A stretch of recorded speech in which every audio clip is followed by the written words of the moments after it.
अस्सलाम वालेकुम नाज़रीन, उम्मीद करती हूँ आप सब लोग खैरियत से होंगे। नाज़रीन, उस्मान डार की वालिदा ने इंटरव्यू देकर नवाज लीग को नंगा कर दिया। नाज़रीन, पहले उनकी पूरी गुफ्तगू सुनते हैं, फिर बात करते हैं। हाँ, नहीं जुल्म हुआ है मुझ पे। सबसे पहले तो NA-71 और PP-47 सियालकोट से आपने कागजात नामजदगी जमा करवाए, किन किन मसाइल का सामना हुआ? हाँ, प्रॉब्लम्स बेटा पहले आई। पहले मैंने जो आपने दिखाया भी है और मैंने सुना भी है। मेरे घर ये झूठ बोल रही है। मैं कह रही थी बेटा क्या काम है, मैं दरवाज़ा नहीं खोलूंगी। आगे भी आप आए, आपने मेरी चादर को खींचा और आपने मेरे बाल खींचे, मेरी डकैती की। मैं दरवाज़ा नहीं खोल सकती, अगर पैगाम है तो मुझे दे। बस एक ही रट थी उनकी, दरवाज़ा खोलें। मैं दरवाज़ा नहीं खोलती थी, ऊपर से मेरी बहू आ गई। उन्होंने कहा कि अम्मी दरवाज़ा खोल दो। जब दरवाज़ा नहीं खुला था तो इन्होंने ना टांगे मार मार के दरवाज़ा तोड़ दिया और के अंदर दाखिल हो गए। और जो वीडियो में वायरल हुई है, इन्होंने ऐसा ही किया। मैं पहले इनसे पूछती हूँ कि आप कहते हैं कि इश्तिहारी उमर को देखने आए थे। एक दिन पहले ने कहा था इनका बेटा इश्तिहारी मुलजम भागा हुआ है, तो माँ ने बेटे को घर ले आना था। ये मनगढ़ंत बातें आपसे मुंह से अच्छी नहीं लगती।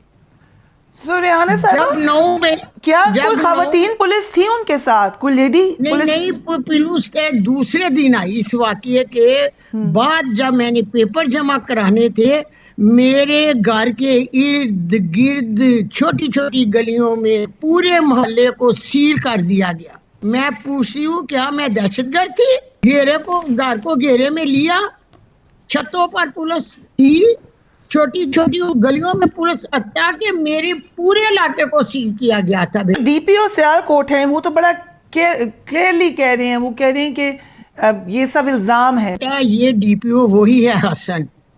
सन 2022 सन 2013 में इसने मेरे बेटे को जेलों में जब फेंका, शाबाश। हसन से पूछो कि किसकी शाबाश थी, वेल डन कहा गया। इस पर मेरे बच्चों को जेल में फेंका गया। कहती हूँ ख्वाजा साहब, DPO को सस्पेंड करते, पुलिस को मुअत्तल करते तो मेरे घर आते तो मैं आपको इतनी इज्जत देती कि आपकी सोच से बाहर थी। और आज मैं मैदान में खड़ी ना होती।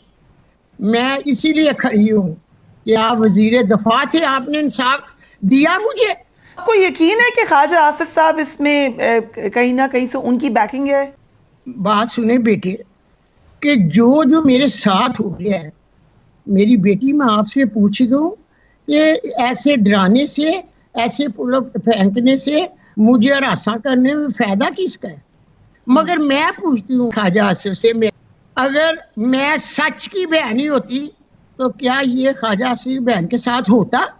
कि इनकी हुकूमत थी, वजीर दफा थे, ये इनके कंट्रोल में सारा शहर था। DPO हसन को फारिग किया, पुलिस को मुअत्तल किया, इन्होंने लिहाजा कोई किरदार नहीं किया। मैंने अपने जुल्म के खिलाफ आपने कुरान में तफसीर के साथ फैसला कर, इसमें पुलिस की वर्दियाँ आई हुई हैं, मेरे बाल खींचे हुए आए हैं, मेरी पोतरी की आवाज़ आई है, छोड़ो मेरी दादों को, क्या कर रहे हैं आप? उस वीडियो में जो सब कुछ बयान है, जो मैं आपको बेटे बयान कर रही हूँ, उन्होंने कर्टन आगे करके मेरी पोतरी से मोबाइल छीन लिया, मगर मेरी पोतरी ने पहले ही वीडियो शेयर कर दी हुई थी। आगे मेरी बहू आगे डंडों के साथ मार मार कर उन्हें नील पड़ गई, आज तक उसका बाजू काम नहीं कर रहा। तो आप ये कह रही हैं कि इलेक्शन में आने का फैसला आपने इसलिए किया क्योंकि आपके घर पे ये रेड मारी गई? हाँ, नहीं, जुल्म हुआ है मुझ पे।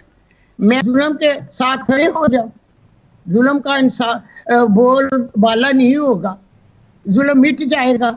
ये कौन सा कानून है?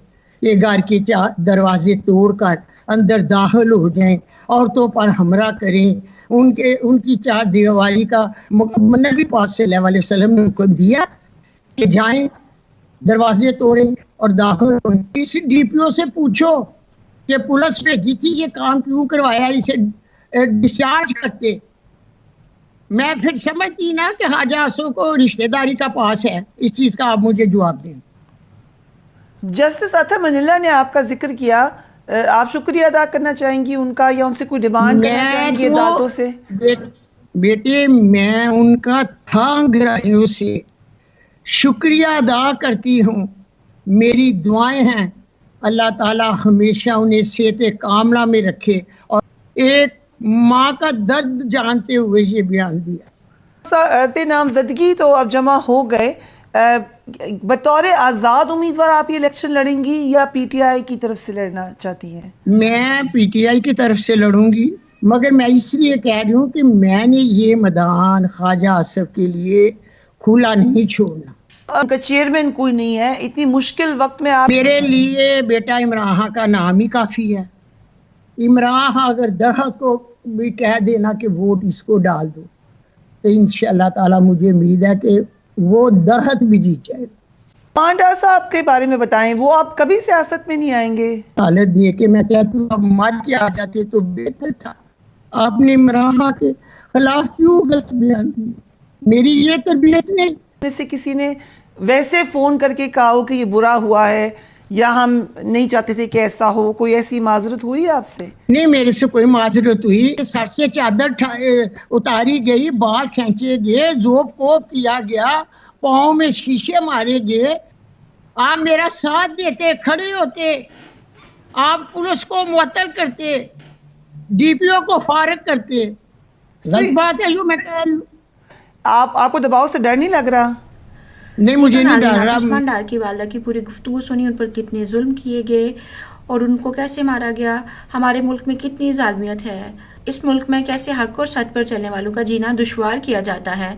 ऐसे लगता है कि ये काना दजाल का दौर चल रहा है। जो हक और सच की बात करेगा उसको मार दिया जाएगा और जो कुफर की बात करेगा उसको जीने दिया जाएगा।